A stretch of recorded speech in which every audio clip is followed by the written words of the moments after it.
घरची क्वीन चिंकी। आज रविवार होता आणि गट्टू, चिंकी आणि बाबा अजूनही झोपले होते, पण आईला आज बाहेर जायचं होतं, त्यामुळे ती स्वतः लवकर उठून बाकीच्यांनाही लवकर उठवते। काय झालं आई, तू आम्हाला लवकर का उठवलंस? हो, आज तर रविवार आहे, आज तर आम्हाला उशिरा उठायचं होतं। बघा, विसरलात ना तुम्ही की आज रविवार आहे, म्हणून मला माझ्या मैत्रिणीला भेटायला जायचंय आणि मी उद्या सकाळी येणार आहे। अरे हो आई, तू मागच्या आठवड्यात आम्हाला सांगितलं होतंस, पण आई आमच्या मूवी आणि पिझ्झाचं काय होणार? काय?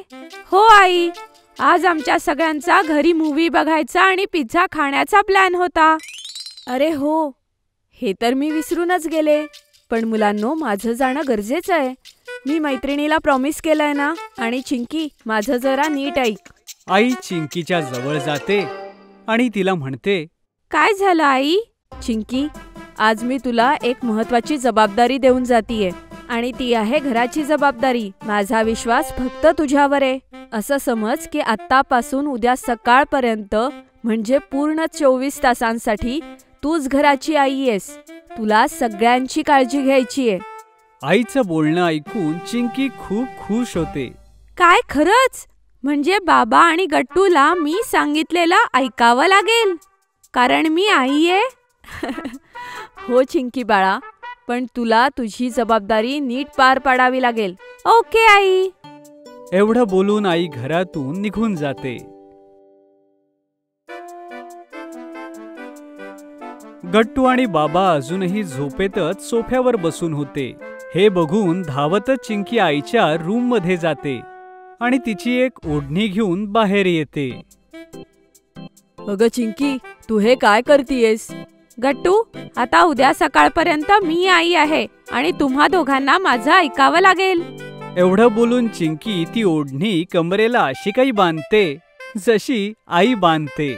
मग ती बाबा आणि गट्टूला म्हणते, गट्टू चल उठ, जाऊन आपली रूम स्वच्छ कर, आणि बाबा तुम्ही लिव्हिंग हॉल आणि तुमच्या रूमची स्वच्छता करा। सकाळी उठून सगळ्यात आधी आपण घर स्वच्छ करायला हवं। आई सुद्धा हेच करते। तोपर्यंत मी स्वयंपाकघरात जाऊन नाश्ता करते। ओहो, आता चिंकी आपल्याकडून खूप काम करून घेणार आहे गट्टू।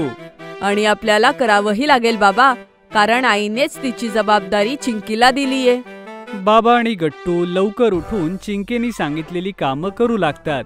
तेवढ्या वेळात चिंकी किचन मध्ये जाऊन आपले स्पेशल सँडविचेस बनवते आणि सोबतच ती सगळ्यांसाठी कॉफीही बनवते।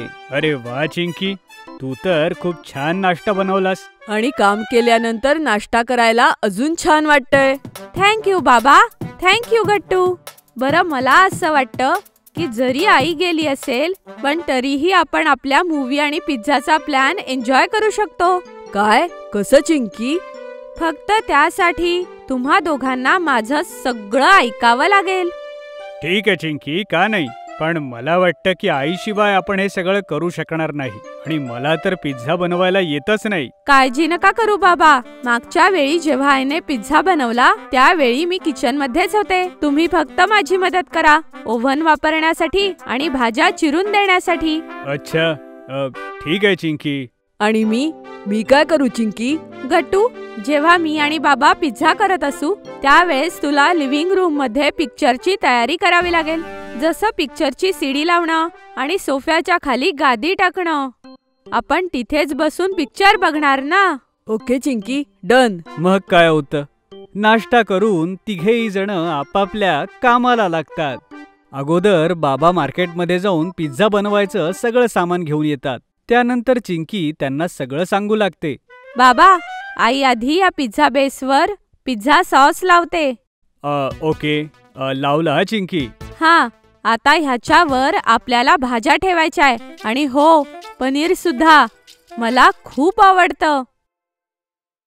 ओके चिंकी, आता चीज? हो, आता आपल्याला ह्याला ओव्हन मध्ये ठेवायचंय। Okay, done. आणि हो बाबा, गट्टूला फक्त कॉर्न पिझ्झा आवडतो, म्हणून कॉर्न पिझ्झा वेगळा बनवावा लागेल, अगदी असाच। हा, मी आत्ताच बनवतो। एवढ्या वेळात गट्टूने तिकडे लिव्हिंग रूम मध्ये सगळी तयारी केली होती आणि चिंकीने पिझ्झा सोबतच पॉपकॉर्नही बनवले होते। सारे स्नॅक्स तयार झाल्यावर बाबा आणि चिंकी ते घेऊन लिव्हिंग रूम मध्ये येतात. आता सगळे चटईवर बसून मूव्ही एन्जॉय करू लागतात. मला केव्हाचा बघायचा होता हा मूव्ही. बरं, हा पिझ्झा खूप यम्मी झालाय, अगदी आईसारखा. हो तर चिंकीने जो बनवलाय छान तर असणारच. थँक्यू बाबा आणि गट्टू. मग गट्टू, चिंकी आणि बाबा सोबत पिझ्झा खात मूव्ही एन्जॉय करतात. जसा मूव्ही संपतो बाबा म्हणतात, आता तर खूप झोप येतेय, आपण झोपूयात का? पण चिंकी लगेच उठून चटईच्या आजूबाजूला पडलेले पॉपकॉर्न्स आवरू लागते. नाही नाही बाबा, आधी आपल्याला किचन आणि लिव्हिंग रूम साफ करायला हवं. मी जातीये भांडी घासायला, कारण किचन मध्ये खूप खरकटी भांडी आहेत. तोपर्यंत तुम्ही लिव्हिंग रूम मधून ही गादी काढा आणि हे स्वच्छ करा. चिंकी एवढं बोलून किचन मध्ये डिश स्वच्छ करायला जाते. यानंतर ती पूर्ण किचन स्वच्छ करू लागते. इकडे गट्टू आणि बाबांना चिंकीच्या म्हणण्याप्रमाणे स्वच्छता करावी लागते. बाबा, चिंकी तर खरंच जबाबदार झालीये, अगदी आईसारखी. हो गट्टू, मला हे पाहून खूप छान वाटलं. हो बाबा. तेवढ्यात चिंकी तिथे येते.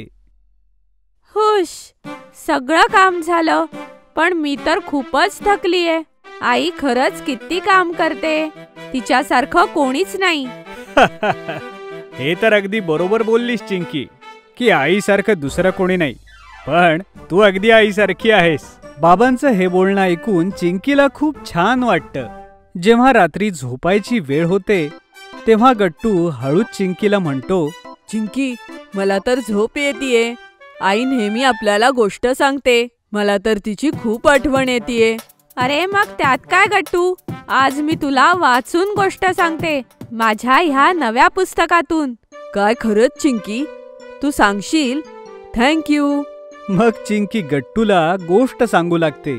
चिंकीच्या बोलण्याचा आवाज ऐकून बाबा सुद्धा तिथे येतात आणि हे दृश्य बघून आश्चर्यचकित होतात. अरे वा, हे सगळं काय चाललंय इथे? बाबा, तुम्ही येऊन गट्टू शेजारी झोपा, मी तुम्हा दोघांना गोष्ट सांगते, अगदी आईसारखं. मग बाबा शांत होऊन गट्टूच्या शेजारी झोपतात. तर एकदा एका जंगलात एक अस्वल होतं. अस्वलाची मैत्री एका परीशी झाली, जिने अस्वलाला सांगितलं की तो अजिबात वाईट दिसत नाही, तर खूप सुंदर दिसतो. थोड्या वेळाने चिंकी पाहते की बाबा आणि गट्टू झोपी गेले आहेत. मग तीही त्यांच्यासोबत झोपते. अशा प्रकारे पूर्ण 24 तासांसाठी चिंकी आई बनते आणि आपल्या सगळ्या जबाबदाऱ्या छान पार पाडते. पण ती हेही समजून जाते की आई बनणं हे काही मुलांचा खेळ नाही. जर तुम्हाला आमचे व्हिडिओ आवडत असतील तर लाईक करा, कमेंट करा आणि सबस्क्राईब करा.